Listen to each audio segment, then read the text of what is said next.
Hi friends, പുതിയൊരു വീഡിയോയിലേക്ക് എല്ലാവർക്കും സ്വാഗതം. അപ്പോൾ വിക്രമിൻ്റെ വേദന പുതിയൊരു പ്രമോ വന്നിട്ടുണ്ട്. അപ്പോൾ കുറച്ചും കൂടെ കാര്യങ്ങൾ അതിൽ കാണിച്ചിട്ടുണ്ട്. ജസ്റ്റ് എല്ലാവരും കണ്ടിട്ടുണ്ടാവും, എന്നാലും ഞാൻ വെറുതെ ഒന്ന് പറയുന്നതാണ്. അപ്പോൾ പുതിയ കഥാപാത്രങ്ങളൊക്കെ അതിൽ കാണിക്കുന്നുണ്ട്. അപ്പോൾ വിക്രമിനെ ശിക്ഷ വിധിച്ച് വിക്രം ജയിലിൽ പോകുമ്പോൾ ശ്രീകാന്ത് അവിടെ കോടതി മുറ്റത്ത് നിന്നിട്ട് തന്നെ വിക്രമിനെ വെല്ലുവിളിക്കുന്നുണ്ട്, വേദനയും കൂടിയിട്ട് കൊല്ലും എന്നുള്ള കാര്യം. അതുപോലെ തന്നെ ശങ്കരനാരായണൻ്റെ അടുത്തും വന്ന് പറയുന്നുണ്ട്, ഒരു പണിക്കത്തെ തറവാട്ടിലേക്ക് ഇനി നീ കയറരുതെന്ന് പറയുമ്പോൾ ഒരിക്കൽ കൂടി ഞാൻ ആ തറവാട്ടിലേക്ക് വരും, നിങ്ങളുടെ മോളുടെ ശവമായിട്ട് ചിലപ്പോൾ ഫ്രീസറിൽ വെച്ച അവസ്ഥയിലായിരിക്കും എന്നൊക്കെ പറഞ്ഞിട്ട് ഭയങ്കരമായിട്ട് ഒരു ശരിക്കൊരു വില്ലനായിട്ട് മാറുകയാണ് കേട്ടോ ശ്രീകാന്ത്. അപ്പോൾ അത് കാണിക്കുന്നുണ്ട്. അത് കഴിഞ്ഞിട്ട് വിക്രം ജയിലിലേക്ക് പോകുമ്പോൾ കമലാമ്മയ്ക്ക് പെട്ടെന്ന് ഫിക്സ് വരും.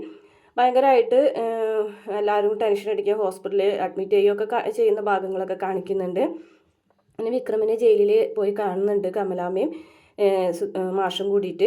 അവിടെ ചെല്ലുമ്പോൾ വേദനയെക്കുറിച്ചിട്ട് യാതൊരു വിവരം ഇല്ലാണ്ടാവുമ്പോൾ കമലാമ്മ പൊട്ടിക്കരയുന്നുണ്ട്. എനിക്ക് അവളെക്കുറിച്ച് ആലോചിച്ചിട്ട് ആകെ വിഷമാവുന്നുണ്ടെന്ന് പറയുമ്പോൾ വിക്രം പറയുന്നുണ്ട്, അമ്മ അവളെക്കുറിച്ച് ആലോചിച്ച് ടെൻഷൻ അടിക്കേണ്ട, മറ്റാരേക്കാളും നല്ലൊരു ധൈര്യമുള്ളൊരു പെണ്ണാണ്, അതുകൊണ്ട് അവൾക്കൊന്നും പറ്റില്ല, അവളങ്ങനെ മറിഞ്ഞിരിക്കുന്നുണ്ടെങ്കിൽ അതിൻ്റെ പിന്നിൽ എന്തെങ്കിലും ഉണ്ടാവും എന്ന് തന്നെ വിക്രം പറയാണ് കേട്ടോ. എങ്കിലും വിക്രമിന് വല്ലാത്ത ടെൻഷനും വേദനയൊക്കെ ഉണ്ട്.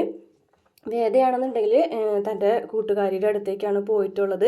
അവിടെ കുറേ പുതിയ കഥാപാത്രങ്ങളൊക്കെ കാണിക്കുന്നുണ്ട്, സ്വാതിയും പിന്നെ വേറൊരാളും ഒക്കെ ആയിട്ട്. അപ്പോൾ ഏകദേശം തമിഴിലും ഇതേപോലെ തന്നെയുണ്ട്, ഒരു കൂട്ടുകാരിയും അതുപോലെ തന്നെ വേറൊരു പയ്യനും ഒക്കെ ആയിട്ടുള്ള ഒരു കുറേ ഭാഗങ്ങളൊക്കെ ഉണ്ട് കേട്ടോ. അപ്പോൾ കുറേയൊക്കെ തമിഴിൽ നിന്നുള്ള പോലെ തന്നെ കാണിക്കുന്നുണ്ട്. അതൊരു പോലീസുകാരനാണ്, അങ്ങനെ വേദയ്ക്ക് ഒരു പ്രൊട്ടക്ഷൻ നൽകുന്നതൊക്കെ ആയിട്ടുള്ള ഭാഗങ്ങളൊക്കെയാണ് കേട്ടോ കാണിക്കുന്നത്.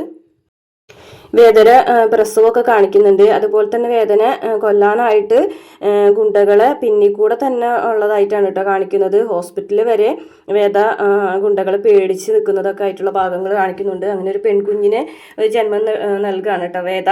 അപ്പോൾ വേദ ഇങ്ങനെ പറയുന്നുണ്ട്, നീ പുറത്ത് വന്നിട്ട് വേണം അമ്മയ്ക്ക് കണക്കുകൾ തീർക്കാൻ എന്ന് പറയുകയാണേ. അപ്പോൾ പ്രസവം കഴിഞ്ഞിട്ട് വേണം വേദയ്ക്ക് ശ്രീകാന്തിനെതിരെ ഉള്ളൊരു യുദ്ധം തുടങ്ങാനായിട്ട്. അപ്പോൾ അങ്ങനെ ആ ഒരു സമയമാകുമ്പോഴേക്കും വേദന വരികയാണ് കേട്ടോ. വേദയുടെ പ്രഗ്നൻസി ആ ഒരു ടൈമിലൊന്നും ഇവർ തമ്മിൽ കാണുന്നില്ല. അങ്ങനെ എല്ലാം കഴിഞ്ഞ് പ്രസവം കഴിഞ്ഞ് വിക്രം ജയിലിൽ വന്നതിന് ശേഷമൊക്കെയാണ് ഇവർ രണ്ടുപേരും തമ്മിൽ കണ്ടുമുട്ടുന്നതും. പിന്നീട് അങ്ങോട്ടുള്ള കുറേ വ്യത്യസ്തമായിട്ടുള്ള ഒരു കഥകൾ തന്നെ കേട്ടോ. ചിലപ്പോൾ ഒരു സിനിമ പോലെയുള്ള ഒരു ത്രില്ലറായിട്ടുള്ള കഥയൊക്കെയാണ് കാണിക്കുന്നത്. ഇനി അങ്ങോട്ട് എപ്പിസോഡുകളൊക്കെ 13 തുടങ്ങിയിട്ട് ഹോട്ട്സ്റ്റാറിൽ മാത്രമേ ഉള്ളൂ, ഡെയിലി ഉണ്ടാവില്ല. അപ്പോൾ നമ്മൾ എപ്പിസോഡ് വരുന്ന ആ ഒരു സമയത്ത് എപ്പോഴാണ് വരാമെന്ന് പറയാൻ പറ്റില്ല. അപ്പോൾ വരുന്ന ആ ഒരു സമയത്ത് തന്നെ നമ്മൾ റിവ്യൂ ഇടുന്നുണ്ടായിരിക്കും. എല്ലാവരും വീഡിയോ ലൈക്ക് ചെയ്ത് ചാനലൊക്കെ സബ്സ്ക്രൈബ് ചെയ്ത് വെക്കണം, എങ്കിൽ മാത്രമേ നമ്മൾ വീഡിയോസ് ഇടുമ്പോൾ നിങ്ങൾക്കത് കാണാൻ പറ്റുള്ളൂ. അപ്പോൾ ഈ ഒരു പ്രമോ എല്ലാവർക്കും ഇഷ്ടപ്പെട്ടിട്ടുണ്ടാവും എന്ന് വിചാരിക്കുകയാണ്. അപ്പോൾ ഇനി നെക്സ്റ്റ് പ്രമോ വരുമ്പോൾ ഇടാം. വീഡിയോ ഇഷ്ടപ്പെട്ടാൽ മറക്കാതെ നമ്മുടെ ചാനൽ സബ്സ്ക്രൈബ് ചെയ്ത് സപ്പോർട്ട് ചെയ്യണേ.